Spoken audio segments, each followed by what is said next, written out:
Shalom semuanya, perkenalkan nama aku Desi Priska Yunisyotang dengan NIM 1010723000119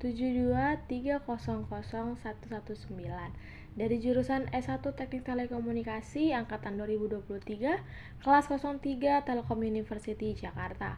Pada video kali ini sebagai tugas dari ujian akhir semester atau UAS mata kuliah agama Kristen dengan dosen pengajar Pak Spencer Ripalhot.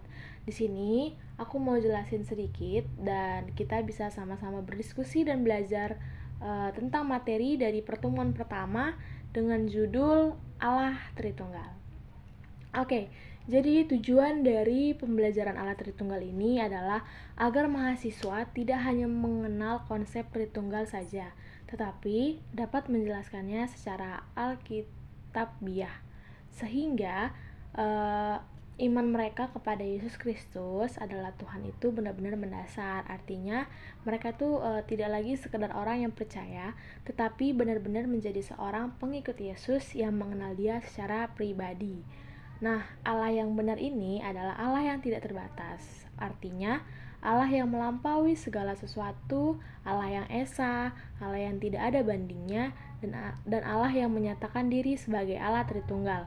Istilah Tritunggal ini memang tidak ada di dalam Alkitab, baik Perjanjian Lama ataupun Perjanjian Baru, yang tidak muncul di dalam Alkitab secara istilah. Bukan berarti konsep Allah kan. Jadi sebaliknya, istilah yang muncul dalam Alkitab jika ditafsirkan secara keliru juga bukan menjadi kebenaran firman Tuhan, karena faktanya konsep atau doktrin Tritunggal ini terus-menerus muncul di dalam Alkitab. Nah, ada juga namanya Tritunggal Mur. Dia tuh kayak punya pengertian yang sangat berbeda. Di timur, gereja ortodoks banyak dipengaruhi oleh filsafat-filsafat Yunani. Di barat, gereja Katolik juga banyak dipengaruhi oleh pikiran-pikiran Latin. Nah, ini mengakibatkan adanya dua cara pendekatan yang berbeda yang menimbulkan dua pandangan ekstrim terhadap doktrin Allah Tritunggal. Nah, pandangan yang pertama itu pandangan yang menganggap adanya tiga Allah. Sedangkan pandangan yang kedua adalah pandangan yang menganggap adanya satu Allah yang menyatakan diri dalam tiga keadaan yang berbeda. Nah, kita masuk ke doktrin Allah Tritunggal.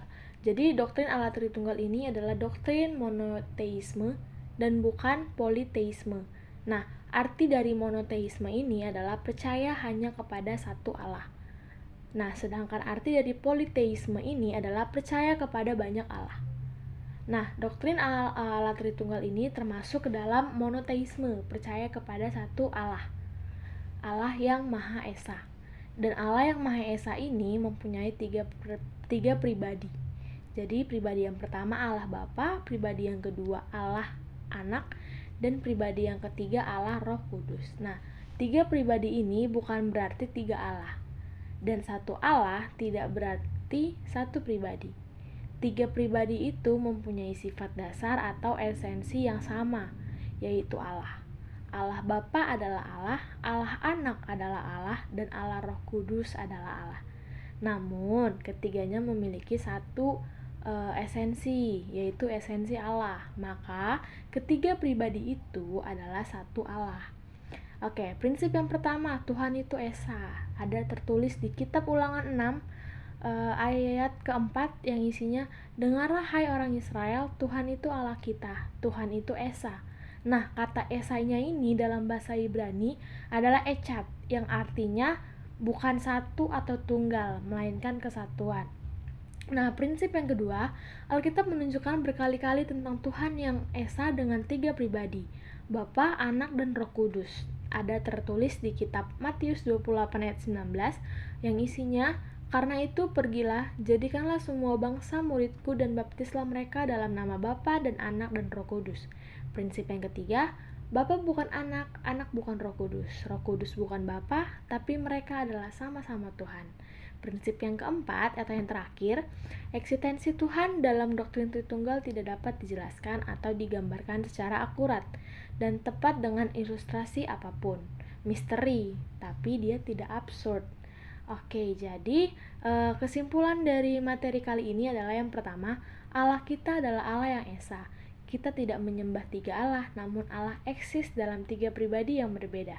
Yang kedua, ketiga pribadi Allah adalah satu hakikat yang tidak terpisahkan. Namun, setiap pribadi adalah Allah yang sempurna, bukan sepertiga. Nah, yang ketiga, Allah kita berbeda dengan Allah yang diajarkan agama lain. Karena itu, hanya Allah kita adalah Allah yang benar. Yang terakhir, keterbatasan kapasitas logika kita tidak mungkin memahami Allah secara utuh.